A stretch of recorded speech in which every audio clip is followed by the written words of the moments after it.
Good morning everyone. Now I would like to present about understanding food and beverages. Before that, let me introduce myself. My name is Tiputumana Maharani Dewi. My number absent is 2 from class 3B Tourism Business Management.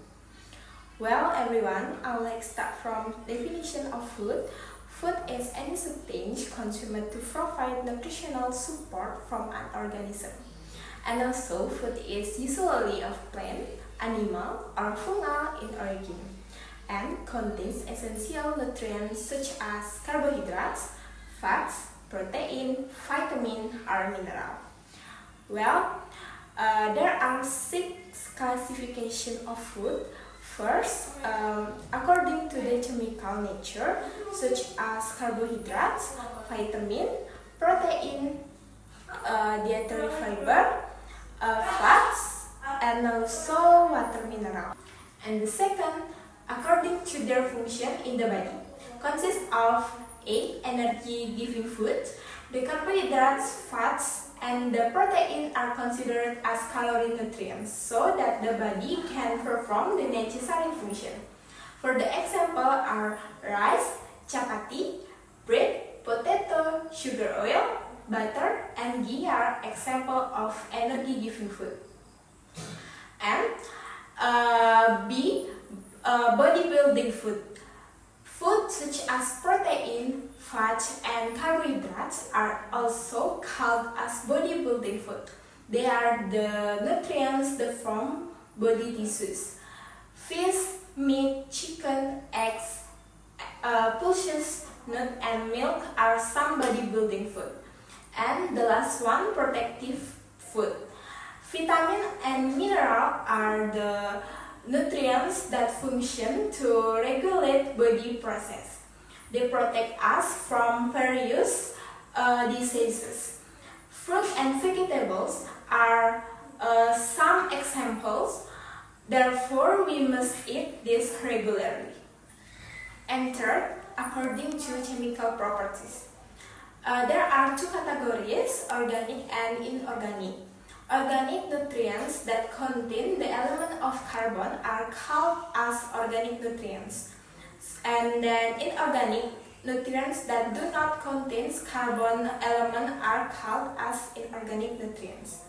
The organic nutrients include carbohydrates, lipids, protein, and vitamins.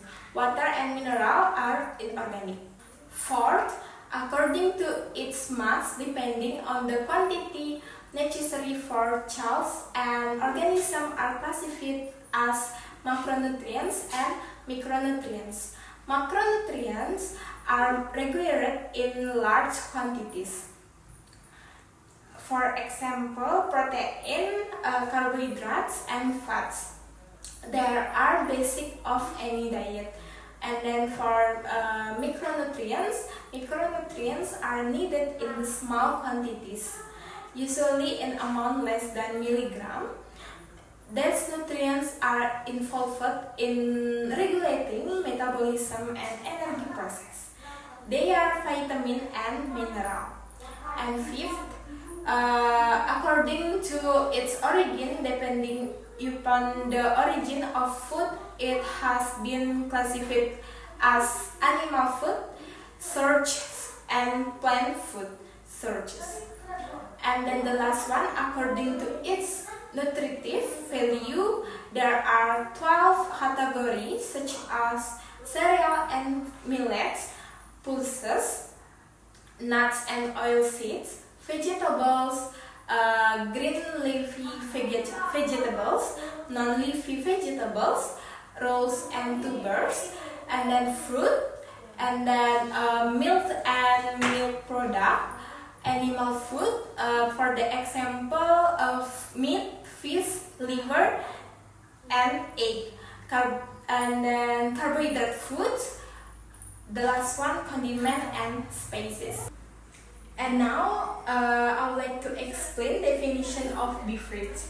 A beverage is a liquid for human consumption by drinking, and also a beverage is any one of various liquid for drinking, usually excluding water. But the purpose of a beverage is to quench one's thirst, what's foot down or feel refreshed. And two classific of beverages, they are alcoholic beverages and non-alcoholic beverages. And for alcoholic beverage is portable, liquid which contain 2% to 75% or liquor. They are produced by the introduction of yeast for fermentation into substances such as fruit, cereal, molasses, and plant extract. And consists of two categories. The first, fermented alcoholic beverages, are classified broadly as two, wine and beer. And then the second, distilled beverage. The example are rum, whiskey, vodka, gin, brandy, tequila. And then for the non-alcoholic beverage is a kind of beverage that do not contain alcohol. They are considering as soft beverage which can be had according to the choice and standard. For example, are water, mineral, juice, squeezes, syrup, tea, and coffee. That's all my presentation about food and beverage. I hope this is useful for you. Thank you and have a good day.